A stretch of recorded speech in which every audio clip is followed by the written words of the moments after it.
Probation's closed, and the saved are saved, and the lost are lost, at that point, that it may be announced and revealed.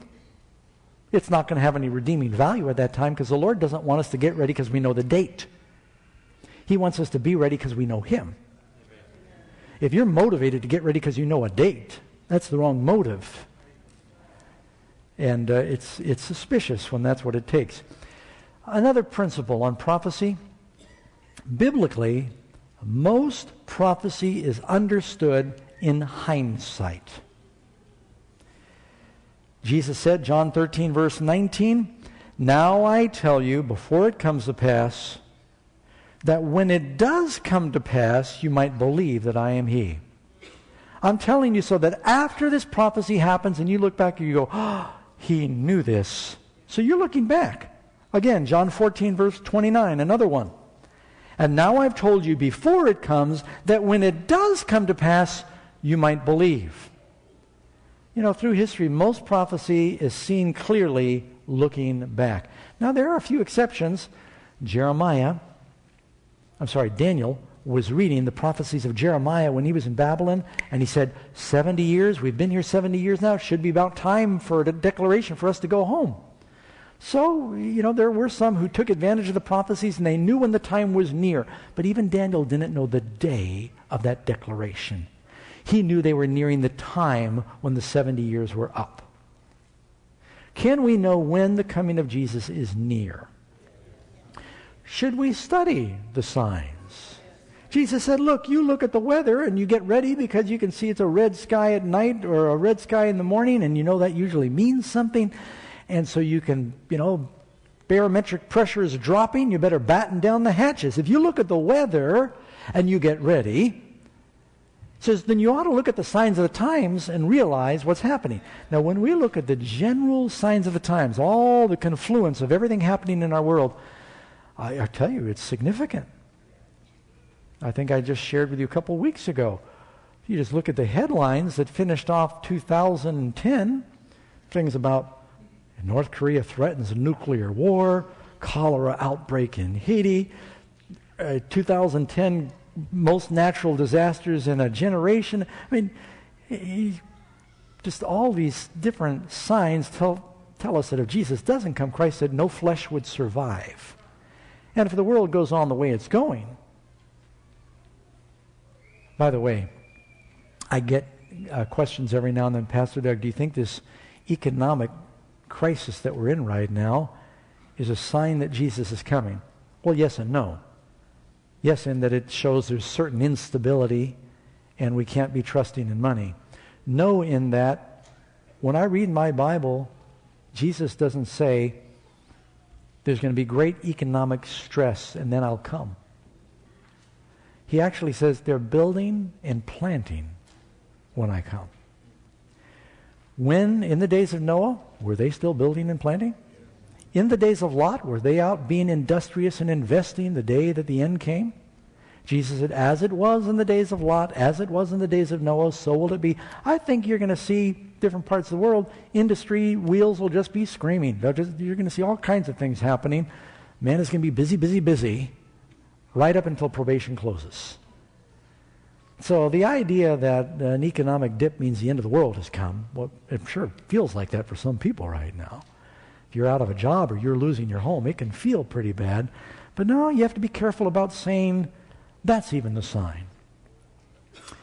So a lot of prophecy is better understood looking back. Matter of fact, Jesus prophesied his death to the apostles in advance. How many times did he tell them plainly? I'm going to Jerusalem, I will be betrayed, I'll be crucified, I'll rise the third day. Didn't he say that? How much good did it do them in advance? Even though he told them specifically, how many were ready Sunday morning? Luke 24, 6 and 8, the women come to the tomb. The angels say, he's not here, but he's risen. Remember how he spoke to you while he was in Galilee, saying, the Son of Man must be delivered into the hands of sinful men, be crucified, and rise the third day. And they remembered his words. After it happened, then they went, oh yeah, he did say that. So typically the church is kind of dull when it comes to using prophecy to get ready for something. A lot of times we look at prophecy and say the Bible is trustworthy. The Word of God is trustworthy. But, the idea that we're going to know how to do everything, I think the idea is we be ready. That's the key. Being in a state of readiness. In the parable of the 10 virgins, Matthew 25, Jesus said, "Watch therefore, for you know neither the day or the hour in which the Son of Man is coming." Got to be ready. Luke 21:34, "Take heed to yourselves, lest at any time your hearts be overcharged with surfeiting and drunkenness and the cares of this life, so that day comes upon you unaware." Be in an attitude of preparation.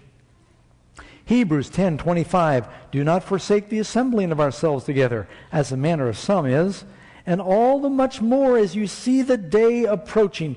It's talking about the day of the Lord. It doesn't say the date approaching. Is the day of the Lord approaching right now?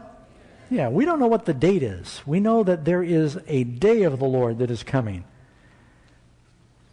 1 Thessalonians chapter 5, "But concerning the times and the seasons, brethren, you have no need that I should write to you, for you yourselves know perfectly that the day of the Lord will come as a thief in the night. For when they say peace and safety," notice that emphasis on there's a certain amount of prosperity, affluence. "When they say peace and safety, such an hour as you think not, then sudden destruction comes upon them." The Lord is not coming at a time when people are looking for fire escape of religion. He's going to come at a time when people love Him and are serving Him because they love Him. So if you are the kind of person that, whenever you're going through a trial, then you get close to Jesus, you better learn how to be close to Jesus during prosperity and peace. Because He says He's coming when they say peace and safety. Then sudden destruction comes, and they'll not escape. "But you, brethren, are not in darkness, so that day should overtake you as a thief. You are sons of light and sons of the day. We're not of the night or the darkness. Therefore, don't sleep as others do. Watch and be sober." What does He mean when He says watch? Figure out the date? Or does watching mean, let Peter explain it, be sober, 1 Peter 5:8, "Be vigilant, because your adversary the devil is walking around like a roaring lion, seeking whom he might devour." Watching to make sure you're not overcome by the lion or temptation.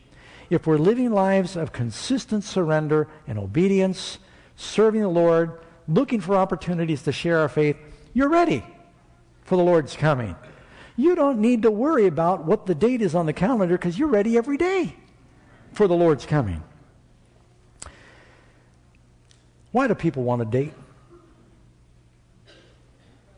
Well, I suppose we want it to happen in our lifetime. I'd like to know that He's coming in my lifetime. Sometimes it gives us a sense of urgency when we study the signs. Family radio is probably seeing a surge of offerings right now. I know they're getting a lot of press, but it's kind of like a sugar high. If you get your energy from eating a big old candy bar, you might get a burst, but there will be a corresponding low afterward. You might be going along like this, and you go, whoa, you get this big high, but because you've got an artificial high, it'll be followed by a low. And so people who get excited about dates, they get all stirred up when that date starts to come, and then when it passes, there's a corresponding depression that follows. One of the big dangers when Christians get caught up in date setting, I hope that you'll record this and share it with your friends, because you've not heard the last date. Did you know that? There are more dates that are going to be shared before it's over. And I hope you'll share this with your friends. How many of you know somebody that gravitates towards the charts and the arrows and the dates that they figured out?